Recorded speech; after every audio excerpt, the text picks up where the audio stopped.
Meeting order at 7:02. Rise to the pledge of allegiance. Pledge of allegiance to the flag of the United States of America and to the republic for which it stands, one nation, under God, indivisible, with liberty and justice for all. Roll call, Susie, please. Councilmember Ritzma. Here. Councilmember Chambers. Here. Councilmember Salzweedl. Here. Councilmember Barkus. Here. And Mayor DeVore. Here. Motion for the agenda for tonight. I make a motion. I'll support. Discussion or changes?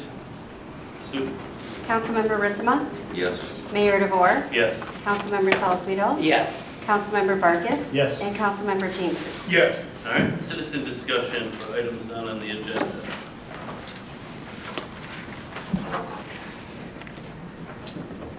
Perry Beecham, reside at 924 Riverside Drive. Just want to talk, just a couple comments about Lowell Light and Power. The linemen had an event this last weekend out in California called Lineman's Rodeo. They did very well. Four of them attended, and they learned a lot, and they couldn't wait to get back. Once they got back, we sent, because of the ice storm and because of the tornadoes that you had while I was gone, we sent one of our fellow Michigan Municipal Electric partners, which is Portland. They had an issue. They sent a bunch of their linemen up north to Petoskey and Harbor Springs, and so they had a bunch of wind damage and everything, so we sent, with mutual aid, we sent a couple linemen to help Portland, and then when two of the linemen got back, we sent them, they asked for mutual aid, Harbor Springs and Petoskey, which again are municipal, much like us, municipal electric utilities, and we sent those two up, and I believe they're supposed to be back today, but they've spent since last Tuesday up in the Harbor Springs, Petoskey area, and word back from them was it's a nightmare up there. It's just horrific. But again,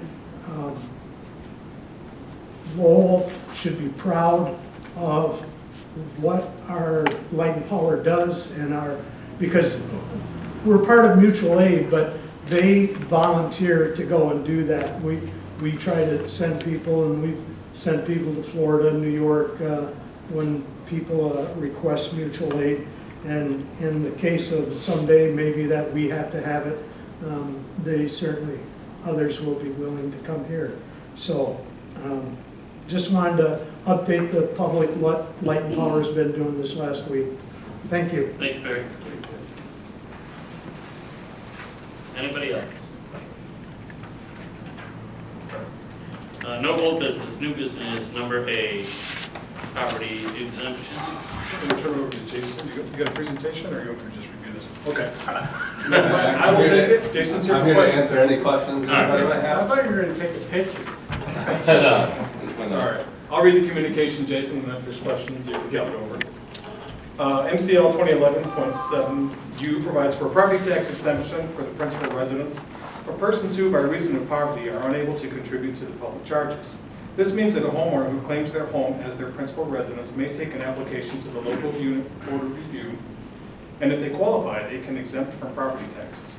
The local unit must adopt guidelines that must include specific income and asset levels of the applicant and the total household income and assets. Once adopted, those income and asset guidelines must be made available to the local unit website. Every year, the state's tax commission publishes federal poverty guidelines that have been updated by the U.S. Department of Health and Human Services. Earlier this year, the commission adopted those income guidelines for the board review to consider should they receive an application. However, in addition to the income test, an asset test must also be considered. The commission needs to adopt an asset test. Assets typically include second homes, land, recreational vehicles, other property interests, jewelry, art, antiques, art, bank accounts, money, gifts, etc. Essentially, the asset test is to show that the applicant is truly impoverished and can't pay their taxes. Jason has submitted a proposed income and asset test that, once adopted, will not have to come back to the council or commission. You talking about the city council? Yeah. Okay. Yeah. City council on a yearly basis. The income test will automatically be adopted yearly to the guidelines that the state tax commission publishes. And the asset test, once set, Jason has proposed $20,000 will increase yearly by the consumer price index as published by the state tax commission. You want to put on the bottom then a recommendation that city council adopt a proposed income and asset test, just as a place to work off from for council. And then Mayor, you can take it back over. Good. Any questions? I had a couple, I read your list of what they look at for assets. I didn't see like retirement accounts and things like that. Yeah, any sort of monetary wealth, so that would be, you know, I said et cetera, so bank accounts, IRAs, 401ks, pensions, anything like that is an asset. So, and obviously a retirement account would be something that's actually, well, I guess if it's if they're not at retirement age, it's not paying, but yes, that would all be considered assets. And so the reason, so again, you guys did adopt, I think it was in February, the income test. But the asset test is basically so, you know, there could be a situation where somebody doesn't have income. They're not getting a yearly annual income, but they have lots and lots of assets, multiple homes, boats, car, you know, fancy cars, art, and so that's why there has to be the second thing. So not only, yes, they don't have income to pay taxes, but they also aren't sitting on a pile of assets to pay. And so, you know, I proposed 20,000. It's about, the reason I picked 20 is that's about where we're at Algoma Township now, where I'm also the assessor. In 2010, we went through this process when I became the assessor there, and they set the asset test at 15,000, and over the last 15 years, it's climbed to about 20,000. So you're free to set that dollar amount at whatever you want. 20,000 I think is pretty good because, you know, your typical tax bill is between $5,000 and $10,000. And again, this is only for principal homeowners, so of their house, not for a Meyer or, you know, Fifth Third Bank or something like that. And so, you know, the typical tax bill being $5,000 to $10,000, as long as you have, you know, 2 to 3 times, 4 times that, you should be able to pay your taxes. Good. But again, that's all completely up to your discretion. Any other things? So you're not to have more than $20,000 worth of assets? That's what this is saying? Yeah, so essentially if somebody comes to the board of review, Jody here's on the board of review, so it's correct. So if somebody comes to them and presents an application, they have to submit the application, and then they're going to ask them, what do you have for assets? And if they have $20,001, then they're not going to be approved for their poverty exemption. If they meet the income guidelines and they have $15,000 in assets, then they would have to approve the poverty exemption. So far, since I've been the assessor here, we've not had any applications for poverty exemptions. It's sort of rare. It's a smaller city, so, you know, I wouldn't expect a whole lot. You know, in Plainfield Township, where I'm the deputy assessor, which is very big, we have about 2 to 3 a year. Algoma Township, we have 2. Just, yeah.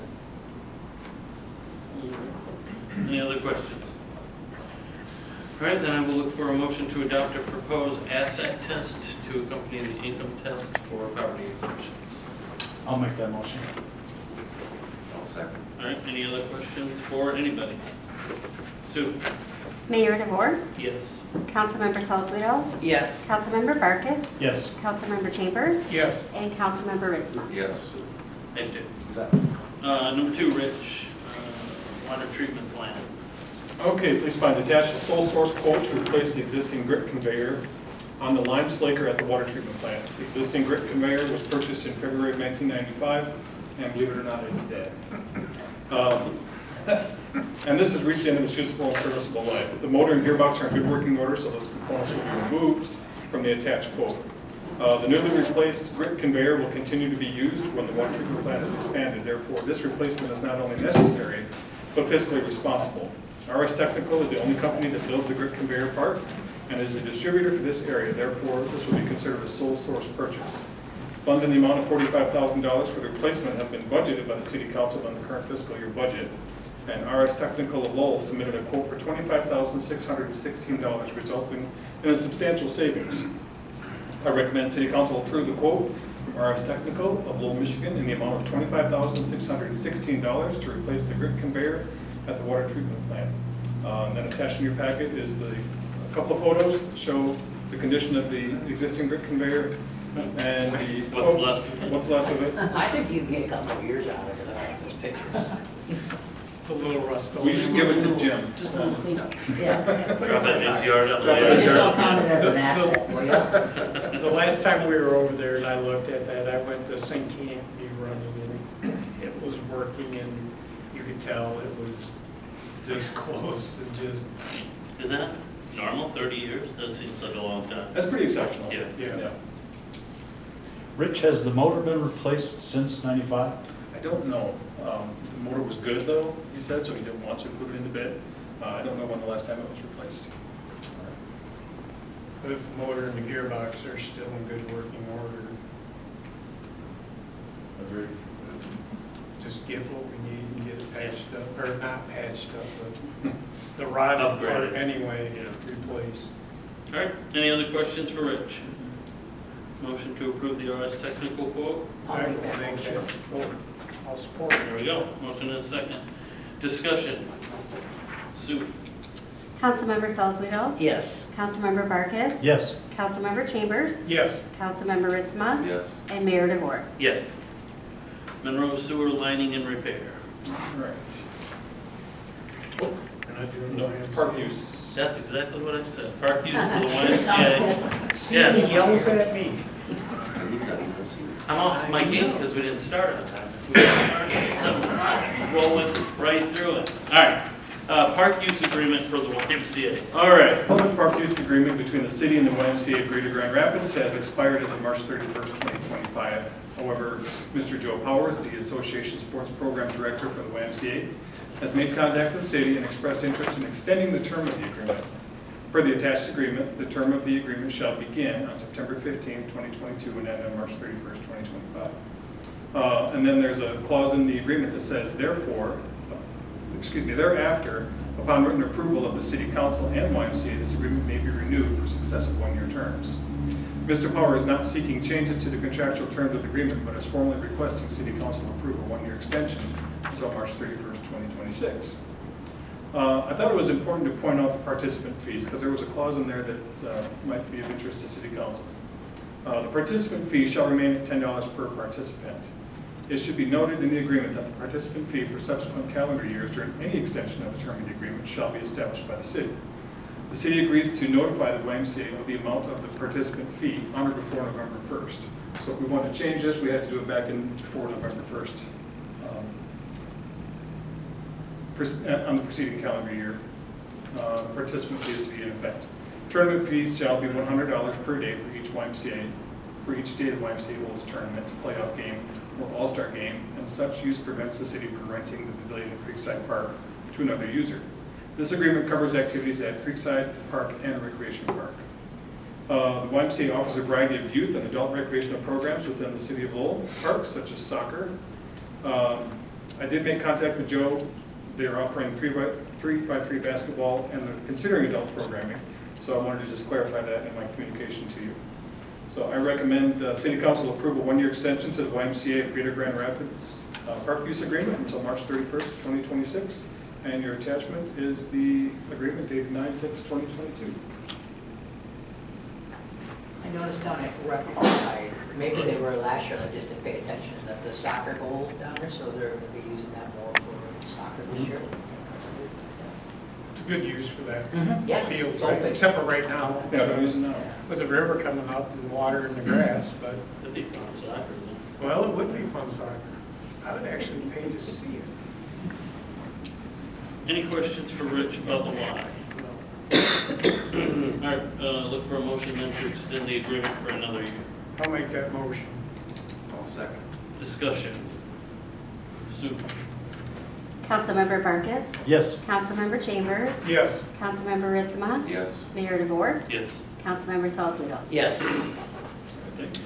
Monroe, repair and sewer line, All right. You want right on the scale. to move over here while you do that? Just take it. Okay. I have handouts here if you want to see them, by the way. During routine sewer lining work in conjunction with the reconstruction of Monroe Street in 2023, contractors identified an issue with the concrete sanitary sewer line near the intersection of Main Street and Monroe Street that prevented them from lining the section of sewer. There's a map included in your packet that shows that area. The sewer lining process is important for the long-term operation and maintenance of the asset. The issue identified with the concrete sanitary sewer was a break in the bottom of the sewer main. Proceeding with the lining of this section of sewer main would have resulted in a poor outcome and reduced capacity, and I attached an image of that break and offset. Since this sewer repair work could have resulted in a temporary lane closure of M21 while the Monroe Street construction detour was in place, the decision was made to postpone the work until the Monroe Street Traffic Island project was constructed in 2025. The city engineer incorporated the sewer repair and lining of the recent bid for the construction of the Monroe Traffic Island. City manager has the funding to construct the traffic island from the Downtown Development Authority. However, he has opted to fund the sewer repair and lining from another source. The low bidder of the project is Land Corporation of Grand Haven. They submitted a low bid of $118,886.32. Of that amount, $43,960 is needed to make the repair and complete the sewer lining, along with construction engineering. The sewer lining is an unbudgeted expense. However, the city has seen excessive revenue in the sewer fund due to more revenues coming in from Lowell Township than anticipated, and approximately $40,000 more in interest to the sewer fund. Those revenues will cover this expense. The city has not held a pre-construction meeting with the contractor at this point, so we don't yet have a timeline to complete the work. I'm going to modify the recommendation as I give it to you because we need to incorporate in that DDA's funding the project, but city council should also approve the island project. So I'll modify that as I talk about it.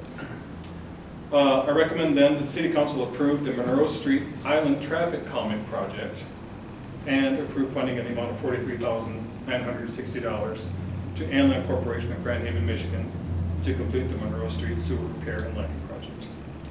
Your attachments are the bid tab, the sewer lining section, or the image of that, and then an image of the broken sewer main. And that was a lot. And I do have, by the way, engineering plans for what the island would look like if you want to see those. Anybody interested in those? Perfect.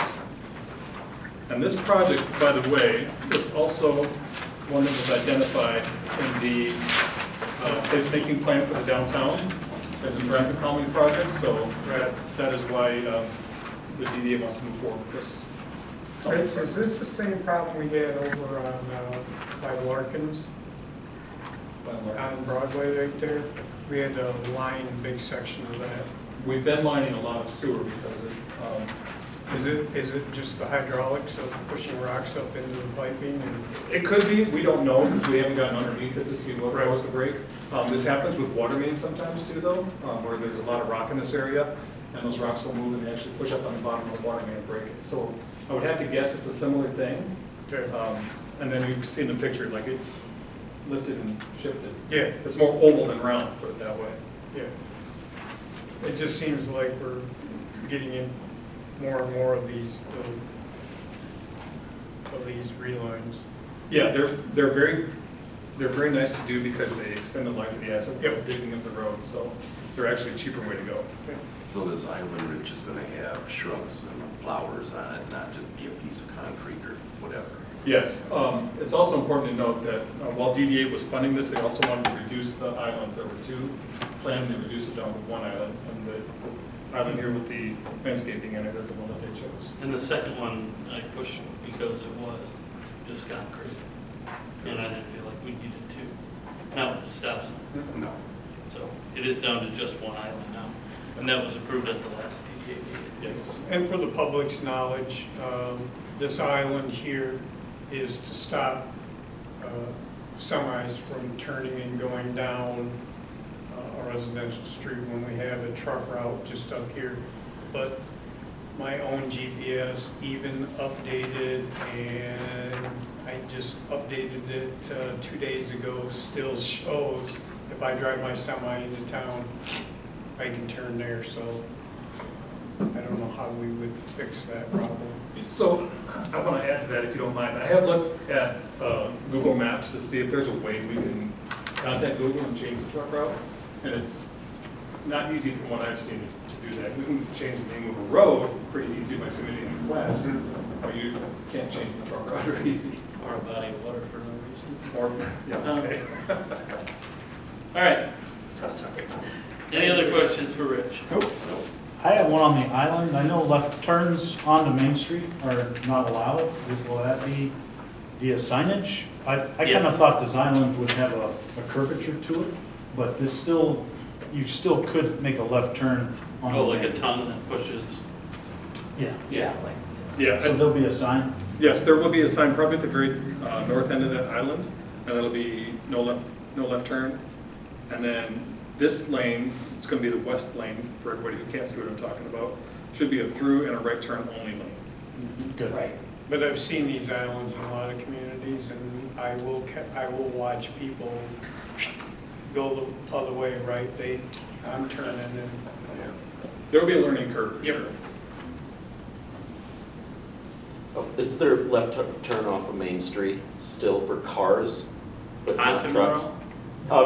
Off of Main Street onto Monroe, Yes. heading east. Yes, you'll be able to Yes. head Cars, north. yes. Okay. All right, any other questions?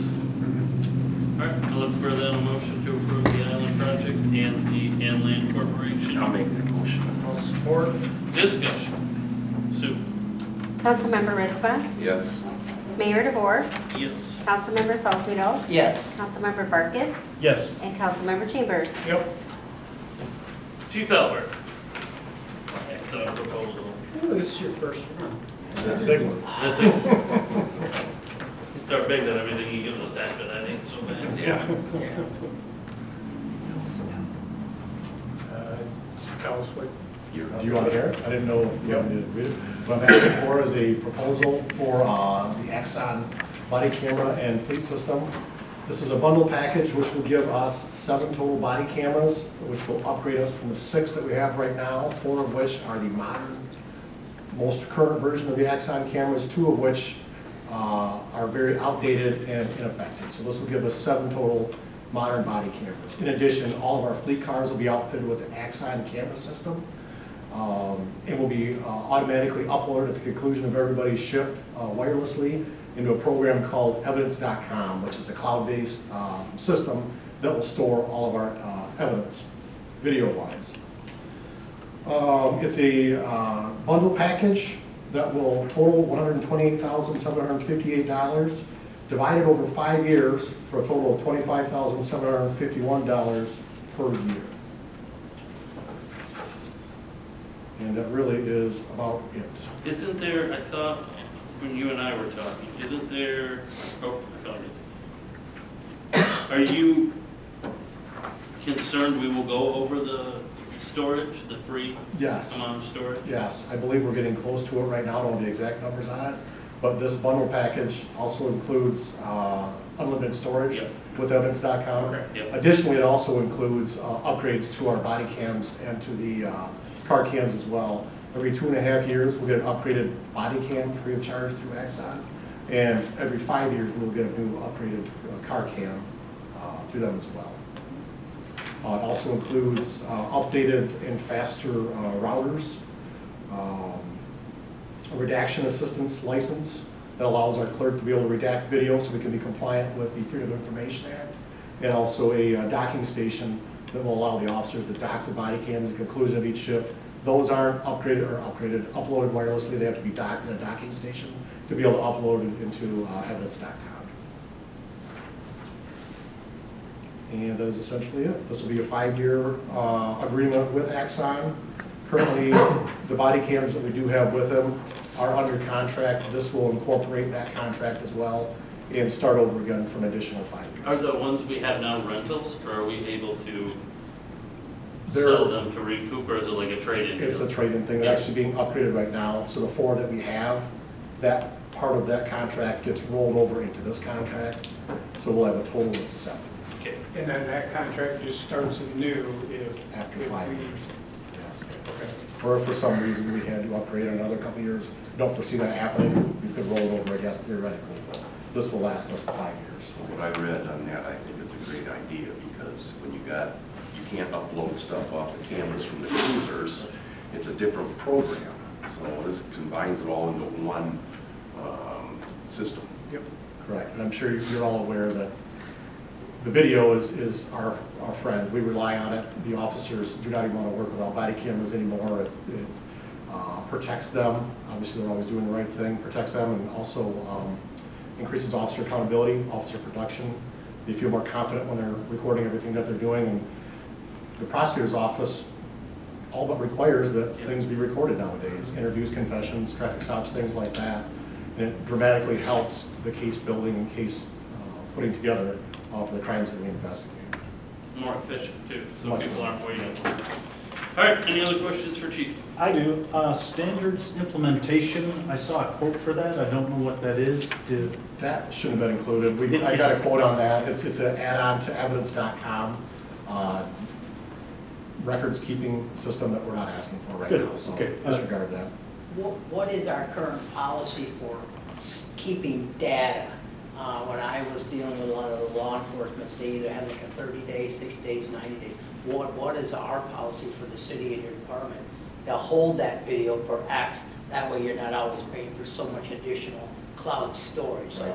unless we don't have that anywhere written, we don't know what that is. So each event kind of gets a different retention schedule. Traffic stops, for example, I believe it was 90 days that we'll hang on to those. Usually within 90 days, if there was an issue, we would be able to have it come up at that point in time. After that, we don't need it anymore. Higher profile cases, pursuits, arrests, use of force situations, things like that, there's a different retention schedule for each one of those different events. And some of them are lifetime retentions, some of them are a year, some of them are 5 years. But we hang on to them for whatever designator that we put for each individual event that's happened.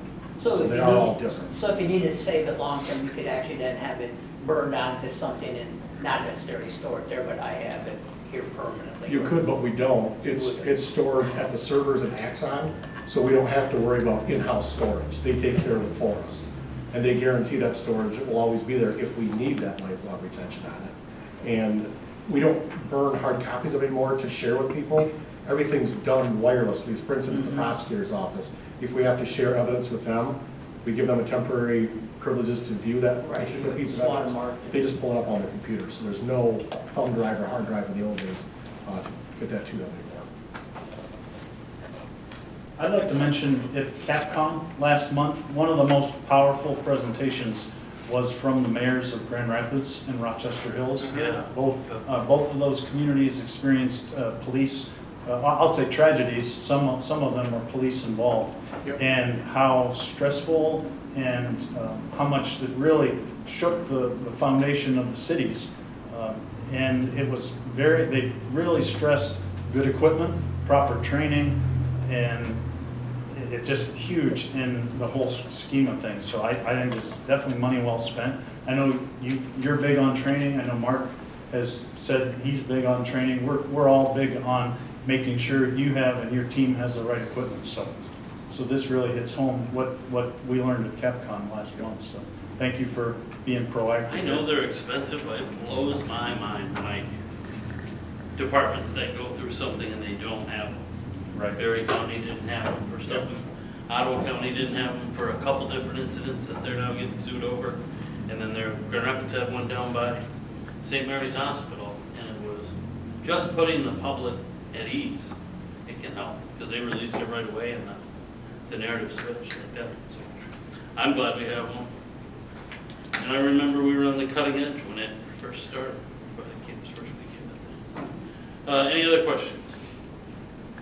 Motion to approve the Axon video proposal. I'll make that motion. I'll second.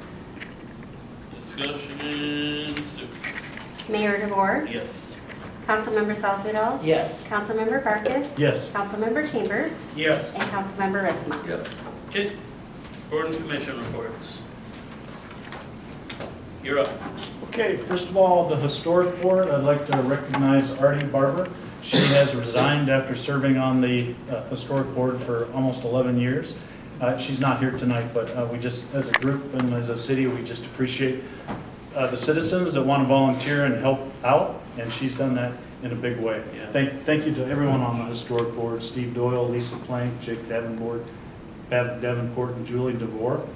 Business they got done, Dr. Reagan is painting the trim in the windows on all his 3 buildings coming up this month, which will look nice.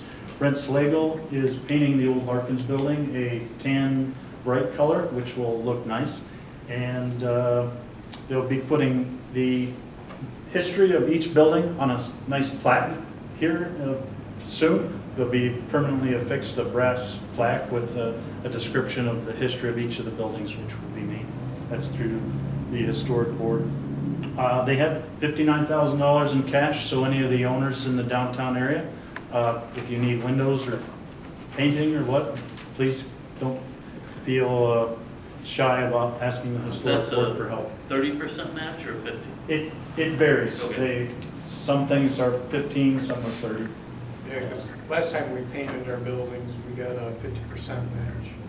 That was a special. That was, Yeah. Oh, one time. buy one, get one sale. But I know the building next door to me probably could use some touch-up painting. Arbor Board, we're going to be presenting an updated tree plan to the council here next month for a vote. Rich has worked on that very well, thank you. And the City Hall trees will be replaced soon. I saw some X's on those, so those nuisance fruit trees will be replaced with smaller ones, which will be good. And we're in the process of submitting a request to continue our goal of putting trees down West Main Street, trying to liven up that visual there.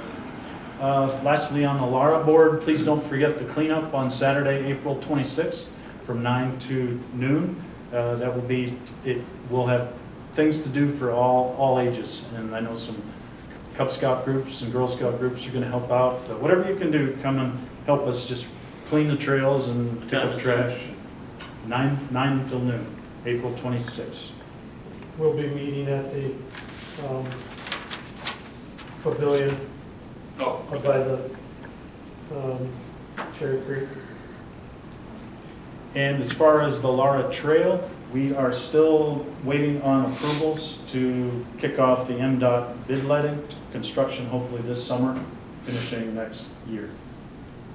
That's it. yep, Jim. The only thing I really have to report on is Coffee with Council. We were going for 3 months at the start of the year. Attendance was up slightly.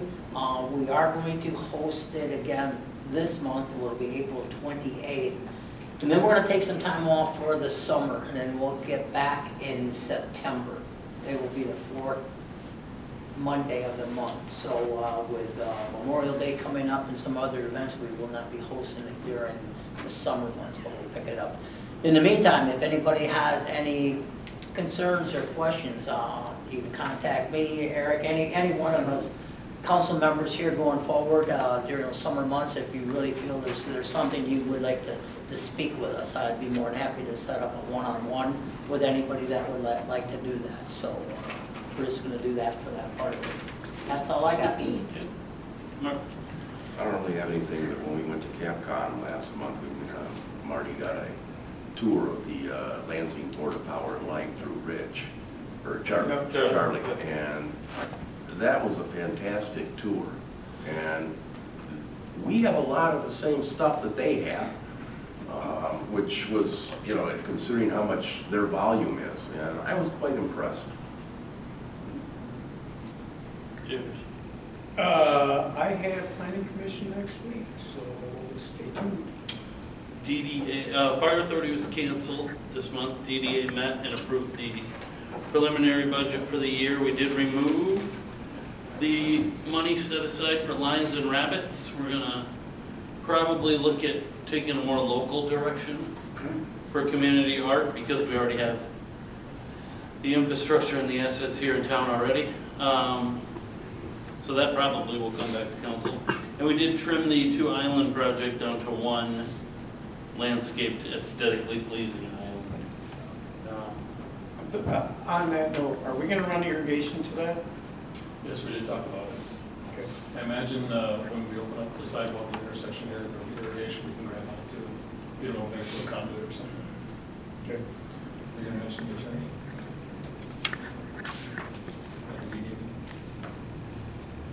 Which, about, This should just give a presentation. oh, about from. Yes. Yeah, Jessica gave a presentation on a ask that Flat River Outreach had for their new housing project.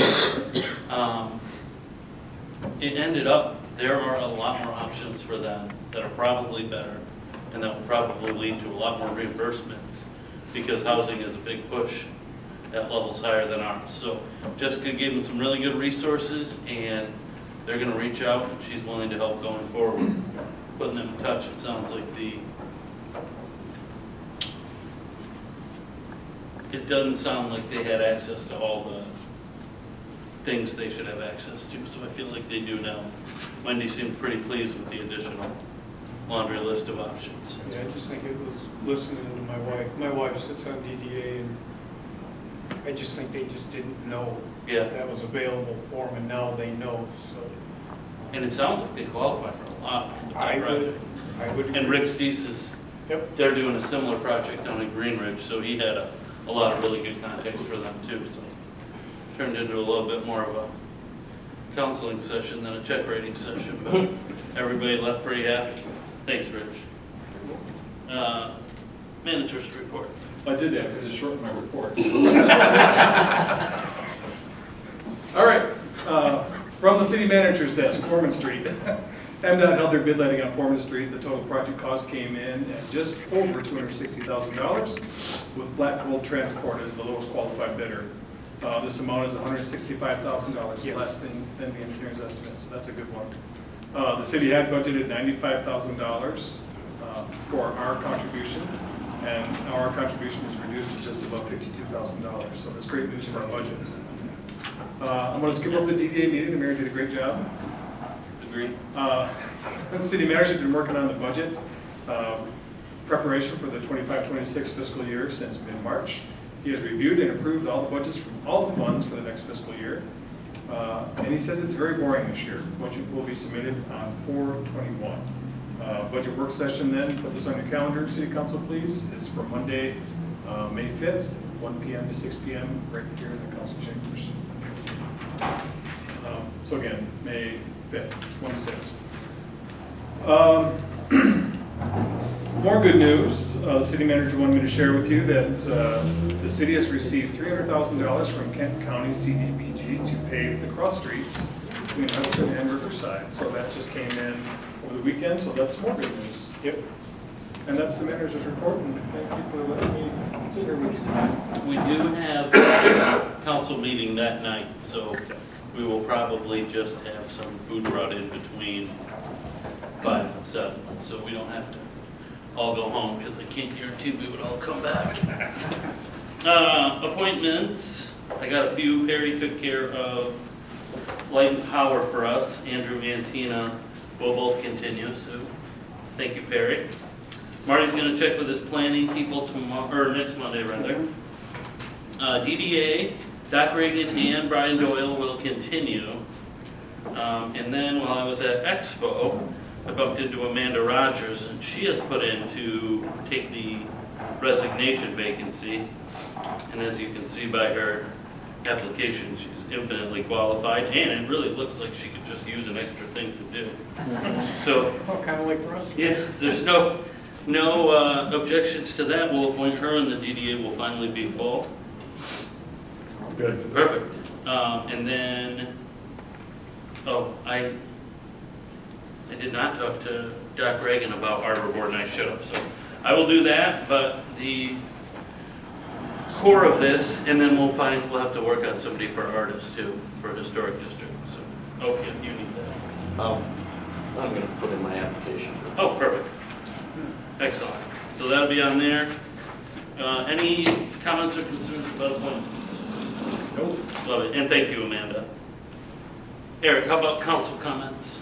I have a few, I'll keep them short. I appreciate some of our city staff, DPW staff that have attended water conferences lately. So thank you, Rich, for that, keeping our water and our team top notch. Thank you.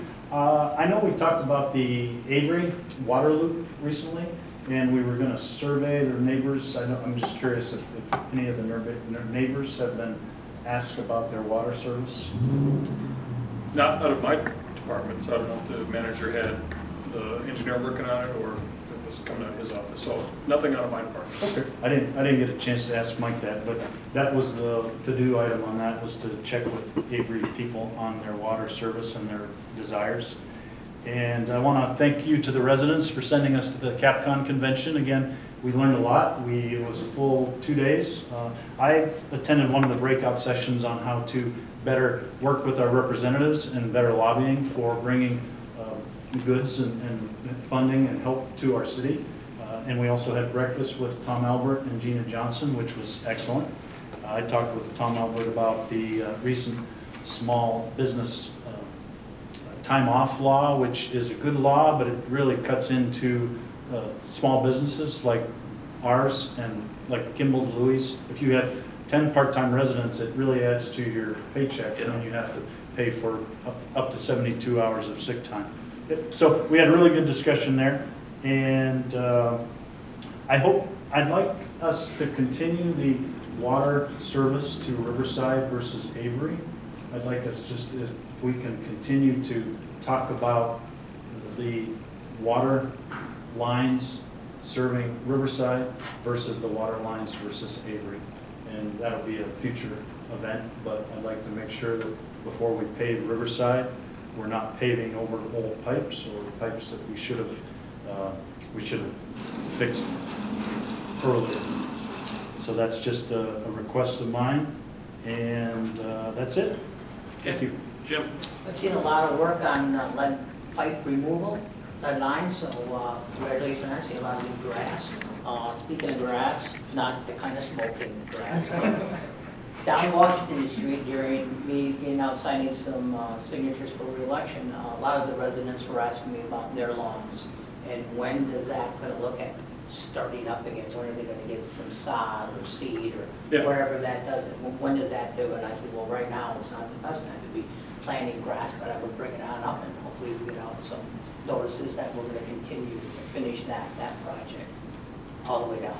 Yeah, you want me to respond? Yeah, that would be Okay. great. I mean, you could if you can. So we haven't got a date from the contractor yet, but I've been in communication with some residents on Washington, and we'll use that mechanism of that email blast that we've been using. As soon as we get a date from the contractor, when it's going to start up, we'll shoot that out there, and then the neighbors can share it with each other too. Yeah, I know you guys were going to walk that street yet too for a final. I don't know if you ever did. At least Mike mentioned it, maybe you did, but Mike Burns said I would have a final walk and check it out, make sure that we're happy with the final results. Because there was some curves that were crackling already, and they looked like they had some spots in.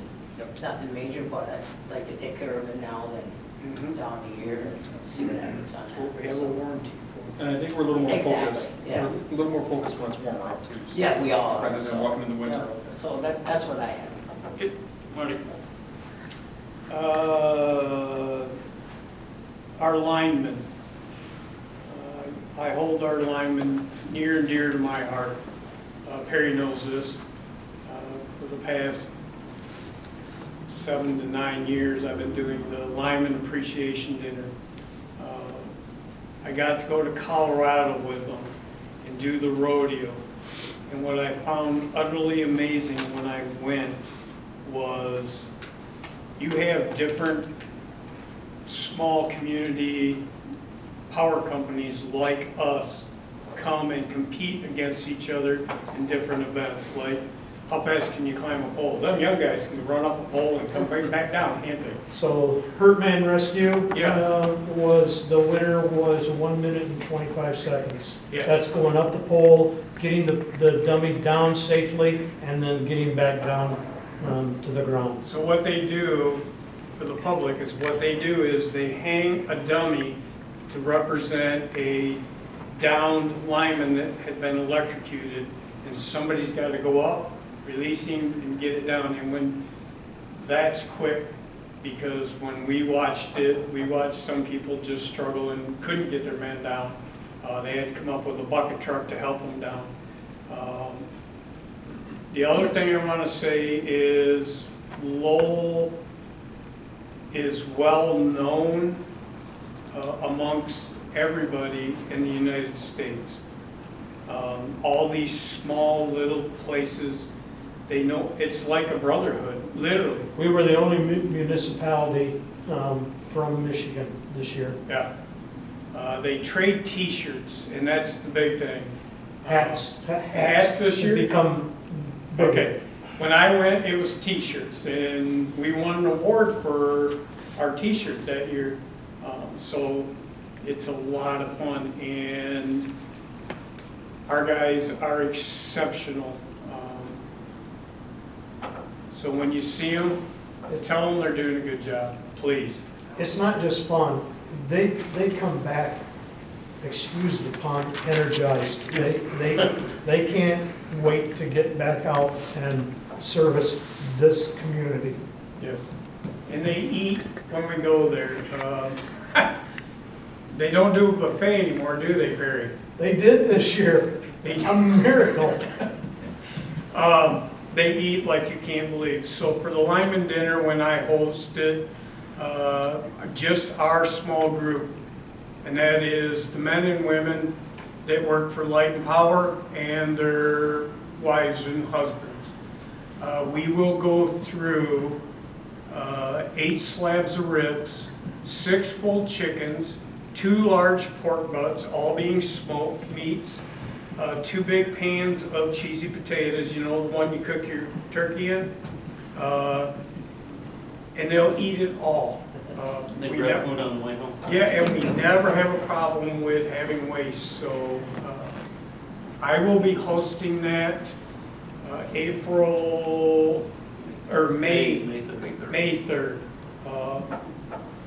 Ryan was, I guess Ryan's still part-time, and he was our distribution manager, and his wife is not doing very well, and we picked a weekend that hopefully she feels good, and I personally, with Eric's help, Eric and I have talked, and we've got a special thing we'd like to do for him on that night. So I talked to the guys, and they're all 100% behind it. So.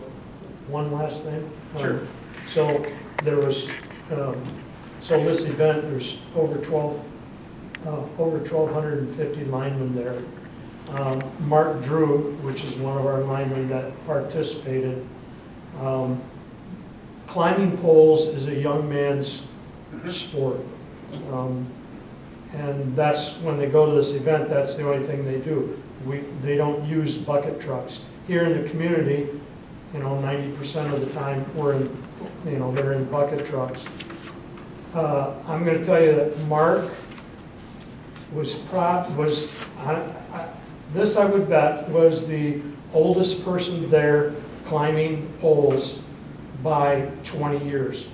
Mark is, he's not ashamed, is 61 years old. He's my age. And is still climbing poles and competing with the young guys. Yep, and I tease him all the time. I says, Mark, someday you're going to have to learn to not be a teenager.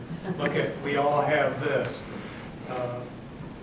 And then he gives me a fruitful comment in exchange, and I'll let your imagination deal with that. But no, they're a wonderful bunch. So, like I said, if you see them, thank them. And if you see our DPW guys, thank them too, right?